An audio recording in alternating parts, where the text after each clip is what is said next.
Let me ask you, are you selling or are you serving?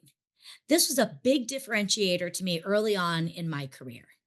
I was introduced to someone who changed my mindset, that understanding that when you are coming from a place of delivering value, that is the truth behind selling. I am so excited to share my interview with Bob Burg, who is the author of the Go Giver series and Endless Referrals. And we're going to be diving in to what it means to have clarity of value. Stay tuned. This is going to be an amazing show. Welcome to Clarity in Action. Welcome to Clarity in Action. This is the show where we have real conversations that are going to challenge your perspectives and drive real action. So if you are tired of holding back and you're ready to make bold moves, this is the show for you. Join us as we are going to take you from confusion into clarity. Well, welcome back to another episode of Clarity in Action. And I am so excited for today's episode because I have one of the most amazing guests on my show. This has been someone I have been just emulating for many years and who is truly one of the people responsible for me being where I am today. So, Bob Burg, welcome to the show. Thank you. What a wonderful thing to hear. You just made my day. Well, Wow. I'm so glad because you kind of have made my career. I remember hearing about you and getting your book, The Go Giver, in one of my early trainings. And it was such a change to be able to shift my mindset from selling to serving. And I know we're going to dive into all of those. You know, you speak so much on the idea of value and that when we are showing up and delivering value, we really never have to sell another day in our life. And I would love to ask, what was your moment of clarity that brought you to connect with this concept of delivering value? Yeah, and it's a wonderful question. Can I share a quick thought first before I get into Please. that? So when you say, if you're serving, if you're providing value, you never have to really, be selling. I kind of see that as selling. To me, I define selling as simply discovering what the other person needs, wants, or desires and helping them to get it. Exactly. To me, when you're selling, you're serving. The old English root of the word sell was salan, which meant to give. So when you're selling, you're literally giving. Now, someone might say, well, yeah, that's fine, that's clever and all, but you're selling. What are you really giving, right? And so Mhm. let's say we're in a selling conversation, and it's whether you as a great realtor, as I know you are in a listing conversation, or helping someone own a home, or someone from any field, someone you're counseling, and they're in a sales conversation with someone. What are they are selling by the nature that they're selling. What are they giving? I Mhm. suggest they're giving time, attention, counsel, education, empathy, and ultimately immense value. Yep. And I It's think when we see selling that way, it kind of reframes it and allows us to see it as not some necessary evil, but as something we're really wonderful we're bringing to another human being. exactly. And Yeah. when we're bringing that value, it doesn't become that ickiness. It becomes again the Ah, serving ah, and ah. that idea of I have an obligation to at least let you Yes. know what I have because I Yeah. believe it can help you. Exactly. That's Yeah. beautiful. And so my moment of clarity when it came to value and that being the foundation. Well, first, I was very fortunate that I had parents who were like that. So they embodied that, the very concept. So I had that head start. When I got into business, you begin to see people doing things in certain ways. Some of them are congruent with what you think is correct, and they do well, and others seem to be doing the right things, and they don't do as well. And other people who seem to be, just thinking of themselves and not caring about. Sometimes you see them succeed, and other times you see people like that not succeed. But Mhm. here's what happens: after a while, patterns begin to develop and you start seeing what usually happens, Mhm. right? And what I would see as a pattern was that the most successful salespeople and entrepreneurs, the sustainably successful, the ones who earned a lot of money and who seemed happy with themselves, whose relationships were great, Mhm. who really seemed to have it all together. These were people who were absolutely, totally focused on the value they were providing another human being. Yeah. It's just And amazing. yeah, and and I remember being in a conversation with a guy. I had gone from the company I was with to another company, and I was selling a rather high ticket item, and I was in a sales slump from the get go. And, I made a young salesperson's mistake, and that is to try to get out of the slump, I was focusing on myself and making this Yeah. rather than helping the right.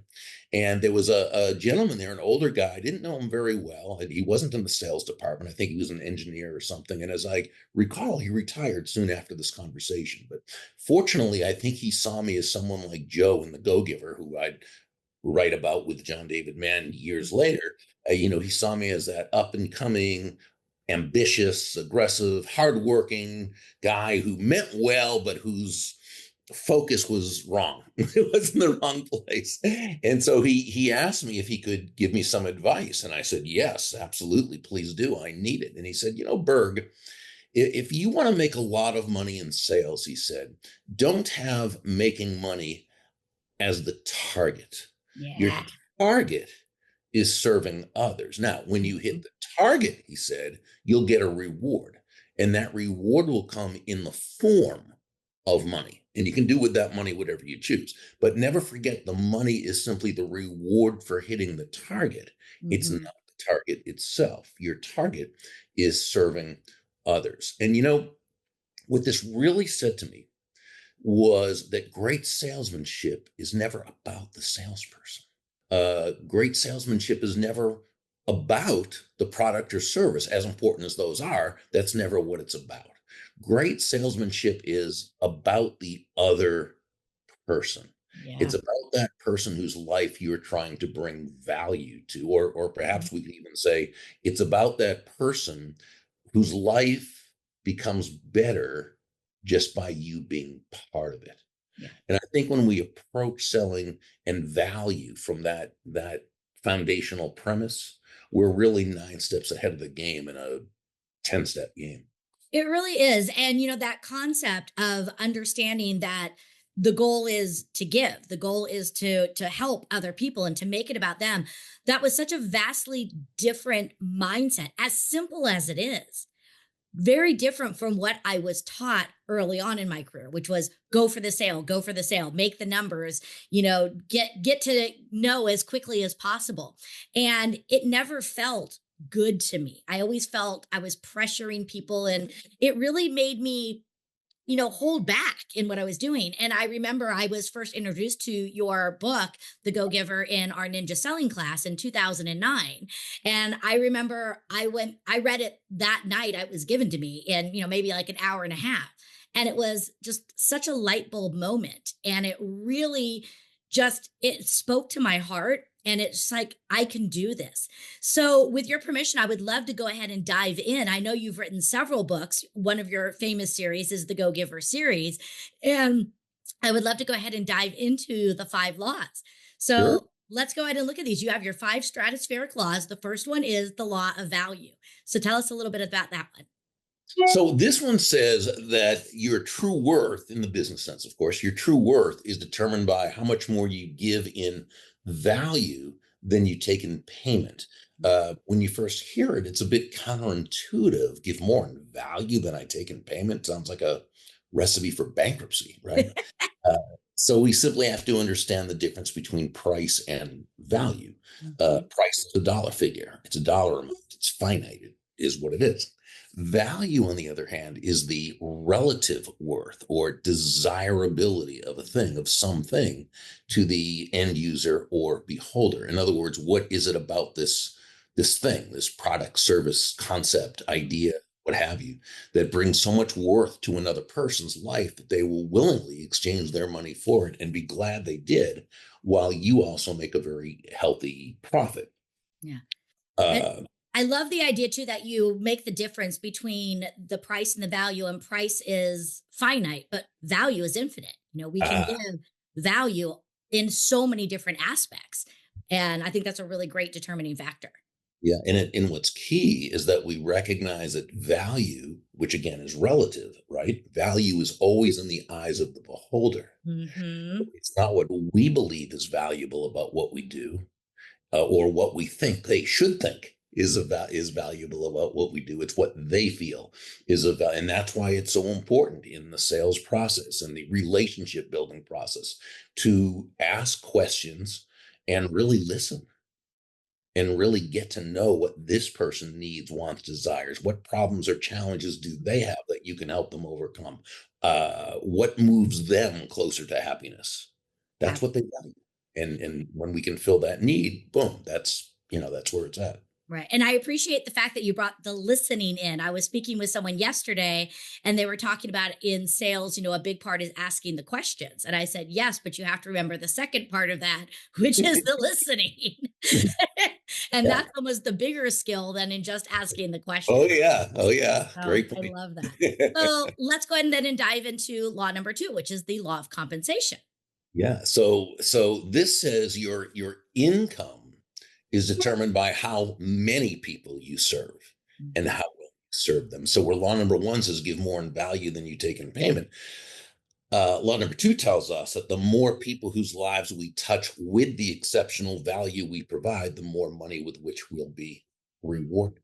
And so, and you might recall Nicole Martin, the CEO in the story, telling Joe, the protege, that the law of value that represents your potential income, but it's the law of compensation that represents your impact.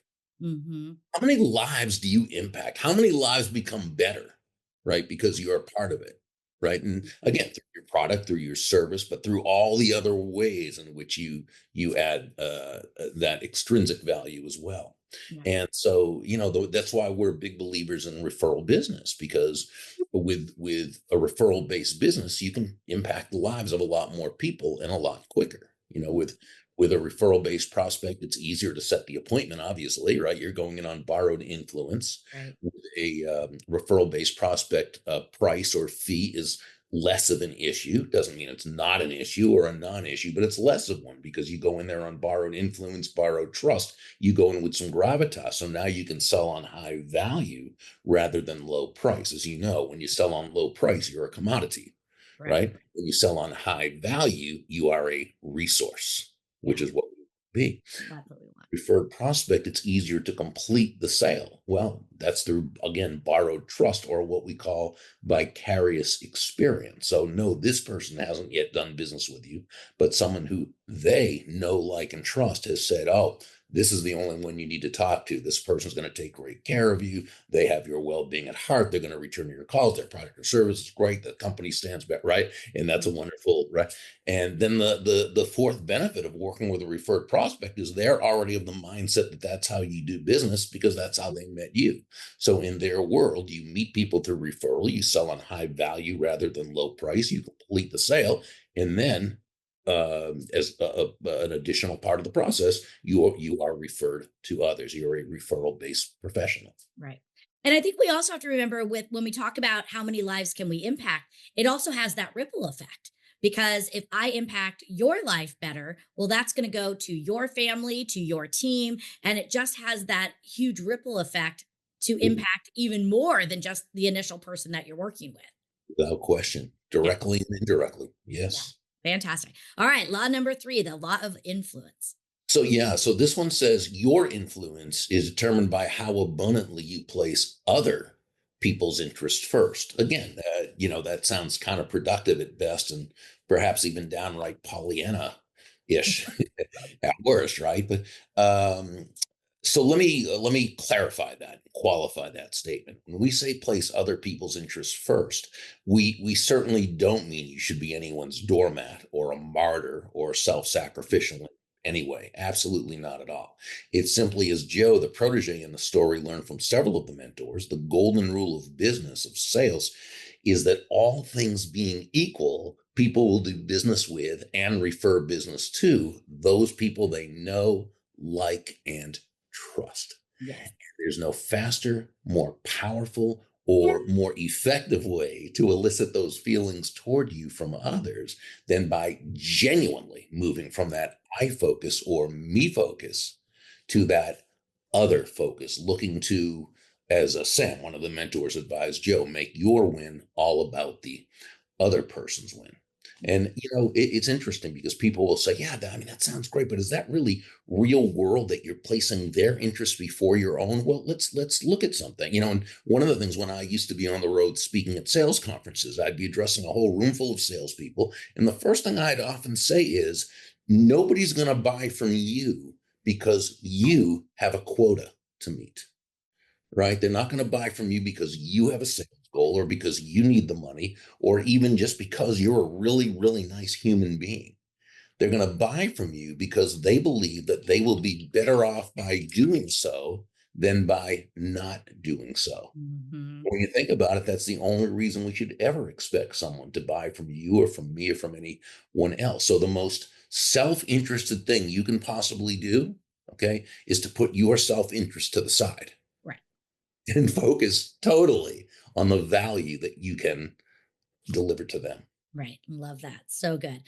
The fourth law, which is one of my favorites, is the law of authenticity. So talk to us about that. Ah, well, so in this law, it really says, the most valuable gift you have to offer is yourself. And Deborah Davenport, she was the mentor in this part of the story, and she shared some advice she had learned in her career, which was that all the skills in the world, the sales skills, technical skills, people skills, as important as they are, and hey, they are all very, very important. They're also all for naught if you don't come at it from your true, authentic core. But when Mhm. you do, when you show up as yourself, day after day, week after week, month after month, people feel good about you. They feel great about you. They feel comfortable with you and they feel safe Right. with you. And why Mhm. wouldn't they? They know who they're getting. Right. And that's key.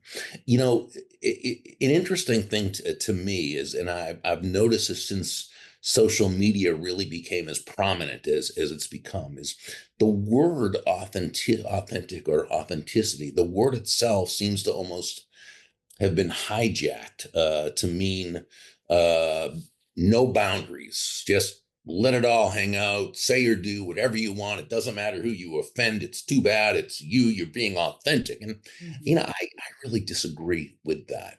It would sort of be like the person who says, well, I have anger issues and I yell at people a lot. And if I were to act any differently, that wouldn't be authentic of me. And I think that's a bunch of malarkey, actually. It simply means this person has an authentic problem that they need to authentically work on Mhm. in order to become a better, higher, more effective, authentic version of themselves. So we never really want people to see authenticity as an excuse for rudeness or as an excuse just for not growing, but Mhm. rather uh, utilize it as motivation for stepping into your highest authentic self.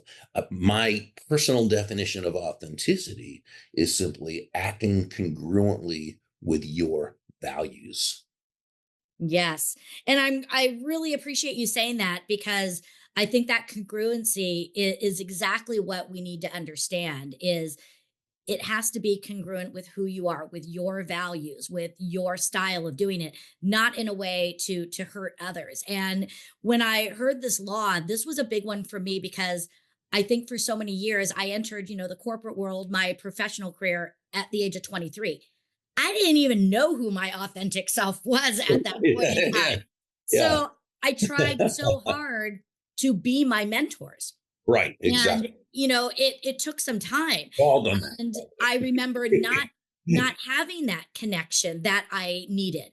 And it was when I had one of my mentors and in reading this, really get back into I realized it was sort of a worthiness issue I had and when I started opening myself up and realizing I am a little bit silly. I am high energy. I do really care about people sometimes to a fault I think, but letting that come through it's been such a gift. And I find that the right people resonate to me. And, going back to some of the things that you've said before is, we're not here to be a doormat for everyone. And we have to understand we can't serve everyone. We want to Right. serve the people who also see the value in Hmm. what we're bringing.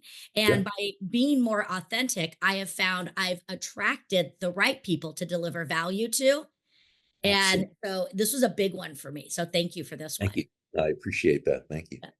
And then we go into the last law, with it's the law of receptivity. Yeah, well, this one says the key to effective giving is to stay open to receiving. And it Mhm, really means nothing more than understanding that, yeah, you breathe out, you also have to breathe in. mhm, It's not one or the other, right? You breathe out carbon dioxide, you breathe in oxygen. You breathe out, which is giving. You breathe in, which is receiving. Giving and receiving are not opposite concepts. They're actually two sides mhm, of the very same coin, and they work in tandem. The biggest challenge is that the world does not give us that positive message. The world around us gives us a very negative anti-prosperity message, and it's everywhere. mhm. It's from all places, and whether we're talking about a combination of upbringing, environment, schooling, news media, television shows, movies, popular culture, cultural mores, but it just we get hit with this anti-prosperity, anti-business. Those who've been successful did it on the backs of others, and hey, it's a big world. There's people who do things in a way certainly we don't like. But if you're in a business where no one is forced to buy from you, the only way you can earn a lot of money is to provide a lot of value to a lot of people, right? Because remember, no one has to buy from you, right? Right. So what we need to be able to do is really become aware of these negative messages. And again, the tough thing is that these negative messages, that they're not just conscious, more insidiously, they're unconscious. Mhm. And we need to be able to check our premises, ask questions, ask, well, why is this so, when you hear something negative about prosperity, abundance, money, business, what have you. And really, and I'm a big believer in making a proactive study of prosperity. I mean, John and I covered on a surface level with the law of receptivity, but that's not enough. There's so many great speakers, teachers, authors, practitioners out there, ranging from Randy Gage, David Nagel, Sharon Lechter, Lisa Peterson, Ellen Rogan, Ken Honda. There's so many people, and my feeling is look them up, subscribe to get their blogs, their Right. videos, their books, because what they really teach, what you notice they teach, 99% of it is getting past those mental blocks that keep us from being as prosperous Mhm. as we deserve to be based on Yes. the value we're providing. Absolutely. It's so much mindset. And I started off the conversation by talking about that. It's that shift of mindset. And I also think about when I hear this law is part of my job in delivering value is yes, I want to be a go giver, but I also have to give people the gift of also being a go giver. And again, it's being able to do those. And I think you're absolutely right. Society for so many years has told us that it's a negative thing to receive. And I love the way that you said that, how you likened it to the idea of the breathing out and the breathing in. It's just part of the wave of how it goes. Yeah, that was my excellent co-author John David Mann, who has a way with words and who is really the lead writer, storyteller, just a brilliant guy. And he when he shared that with me, oh, that's exactly what it is. I can't Well, tell you how fortunate I was to get to author this with him. the both of you together have just made an amazing impact, not just on me, but on the world. I mean, so many people I know have read this book. I know I've gifted this book to so many, even my son, I'm getting him to read it now Oh, as he that's is the nicest almost of it 20 all. Thank you. and entering into his entrepreneurial world. And I, being able to talk with you today is a true gift. And so I thank you for giving this time to me. I would love to ask, I know that you even though you're not necessarily the road warrior that you were at one time, I know that your journey hasn't stopped. So, what Right. is next for Bob? Well, we do a few things. My business partner, Kathy Tajanel, and I have, for years. Well, I'll just just a couple quick things that we all do, because I also have a partnership with Kim Angeli and Jeff West. We have something called the SalesWise Live Sales Mastery. This is an online 3 half-day Mhm. sales intensive, and a lot of fun. Um, Kathy and I have had what we call the Go Giver Academy. The Go Giver Success Vault is a big part of it, and that's all my online courses and so forth on that people have 24 hours, 7 day a week access to. Yeah. And so, those are things we do that are a lot of fun. We have a certified Go Giver speaker program, where people who are already very successful people who want to also, speak and teach as part of what they're doing. And so it's a licensing program, and it's, as long as I'm having fun doing all those things, and I'm having a blast doing them because I do them right from here. Yes, Uh, exactly. yeah, I don't have to get on a plane, and it's just fun. And we have so many people we work with who just are such magnificent parts of our lives. Yeah. And I know many people that have been through your programs, and I hear amazing things of them. So Thank you. it's just fantastic to get that feedback. So, one last final question for you before we say goodbye for today. Sitting where you sit today, learning everything you've learned up to this point, how do you define success for yourself today? Well, I would define success overall, because success can have many definitions, by the way, and many that are correct, and they can be very surface or they can go very deep. I would say success as an overall concept, is a genuine and ongoing feeling of happiness and peace of mind, the result of um, having lived up to one's potential, Mm. you know? And I Yeah. think to the degree that we do that, the more successful we are, the happier we are, the more fulfilled we are. Beautiful. Well, Bob, thank you so much for sharing time with me and with my audience today. It has been a true honor. Thank you so much for all the gifts that you've given to me personally and for all of those. And I just wish you so much happiness, abundance, and just even more fun with each and every day ahead of you. Thank you. The honor is mine. Thank you so much. Well, that was just a true honor. Bob really, he is one of the catalysts of my life and where I am today. When I read his book, The Go Giver, for the first time, it was such a shift in my mindset. It was a shift in my energy level. And then it just really became a shift in how I run my business. And I can hear the laws, going through my brain, especially, the law of value, that your true worth is determined by how much more you give in value than you take in payment. The idea of connecting with your true and authentic self. All of these messages ring through every day in what I do, because I know that when I am truly coming from a place of delivering value, I never have to sell and I don't have to be afraid. But to get into sort of our moments of clarity, really understanding that the heart of sales is giving, and it's that discovery by asking questions and truly listening. What is it that your people need? Because when you are helping them and giving that value to them, what a gift that is. Loved when he talked about don't have money be the target, have the service, the gifts that you can give, have that be the target. So wake up every day not saying, who can I sell something to today, but who can I serve today? Who can I deliver value to today? That's really what we want. Then we talk about the idea that, sales is not about you. It is really about them. So it doesn't matter what product or service you have. What is it that they need? How can you give to them? And then this idea of value is the perceived gift. And the idea that money, that's a finite source, but value is infinite. So I hope that you enjoyed listening to these. I would go through those laws, the law of value, the law of compensation, the law of influence, the law of authenticity, and the law of receptivity.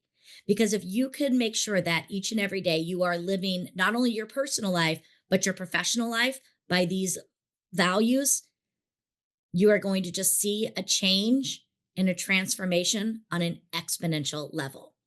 So please make sure to like, follow. Let's give the show a 5-star rating because we want these messages to go out and reach people on a global level. And please make sure to go out there and share this episode with others you know, because when we all are working together to come from a place of delivering more value, think about the impact we're going to have, not just on business, but on humanity as a whole. I'm Clara Capano, and thank you for being here for an episode of Clarity in Action.